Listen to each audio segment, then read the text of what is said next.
Greg Jacobson, $1.99. Thank you, brother. What's your thoughts on the CM Punk video on AEW? Did you happen to see that, Rob? How are we going to not talk about that? Yeah. First off, do we release these like when we talk about this now? Because everyone's talking about it. I saw everyone's channels talking about it. Right. Like, do we release these on a timely manner, or does this come out like 2 or 3 weeks later? And So, no, what it would do is I'd release it on Monday. But if it's a time sensitive thing, typically what I will do is I'll go in and clip it up and then I'll put it up on YouTube earlier. So it's still time sensitive. You know what I mean? So, like, for example, like this topic, I might clip up and put on YouTube.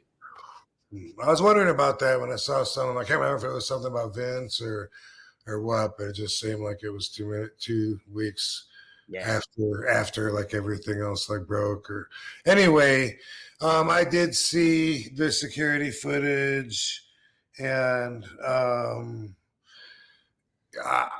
don't know, man. I even knew we were going to talk about this, and whatever I thought I was going to say, I don't know what it was. I don't really have strong feelings on it. I feel like this, as far as the actual footage, it's security footage. It's hard to see details. Okay, you say Phil's got him in a front face lock. I believe you.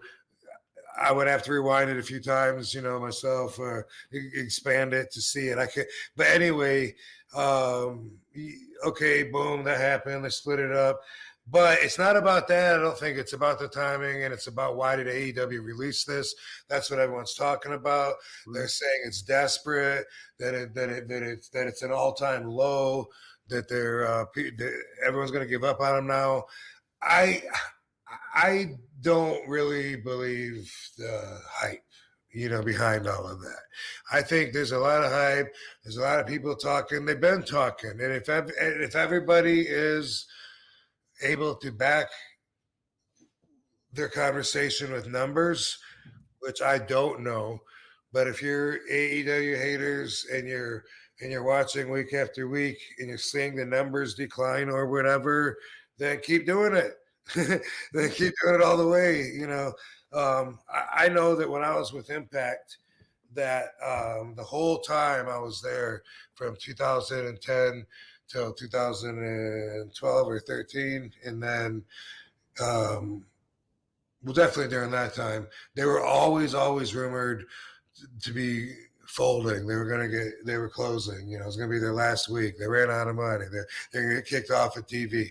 All of it was just everybody talking, and then Dixie Carter just showing up every week and not reacting in any way that I saw to that negativity out there. So I kind of feel like that about AEW, because them choosing to show the altercation, what did it do for their show? I don't know. Maybe it got ratings. Maybe people tuned in just to watch that show. I don't know if they did or not. I don't know. It got a boost. I think it got like a 29% boost or something. Well, so I look at it like WWE used to be so big that they wouldn't even acknowledge that any other companies existed, right? Right.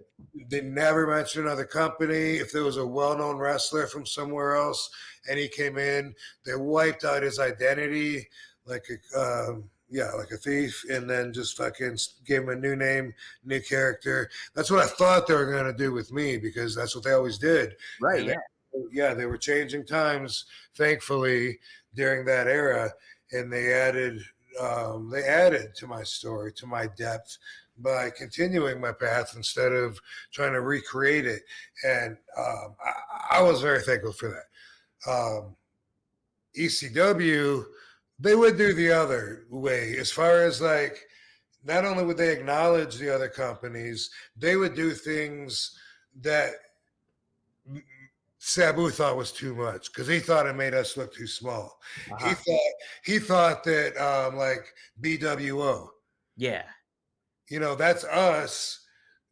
We have our own wrestlers, and their whole character is being like clown imitations of this other team that is on TV, and Sabu's saying, you should say, hey, we got a team that can kick your ass. Instead, we got a team that's making fun of one of your teams that draws because we can't draw.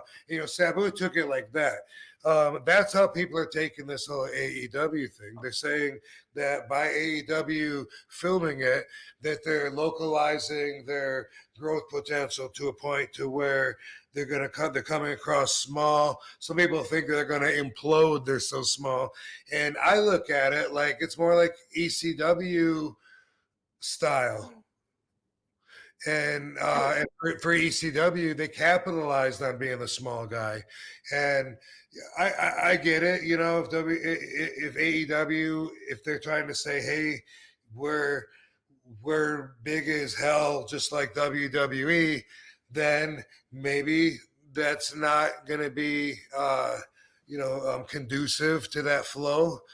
But if we're AEW, we have our own identity, whatever, and we acknowledge that there's other wrestling companies, and we acknowledge, what's going on on the internet that people know about, whatever, ECW would do stuff like that all the time. That's just like one example. But if somebody got in legal trouble, they would make it part of the storyline.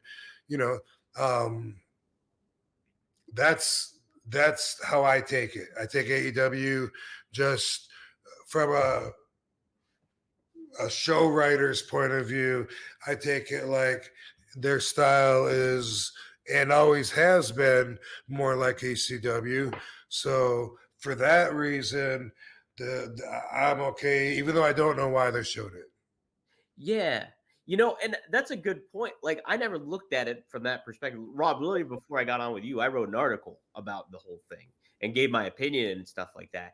But like looking at it from that, like Tony Khan was a fan of ECW. He was at your show, you and Sabu in the stretcher match and all that stuff.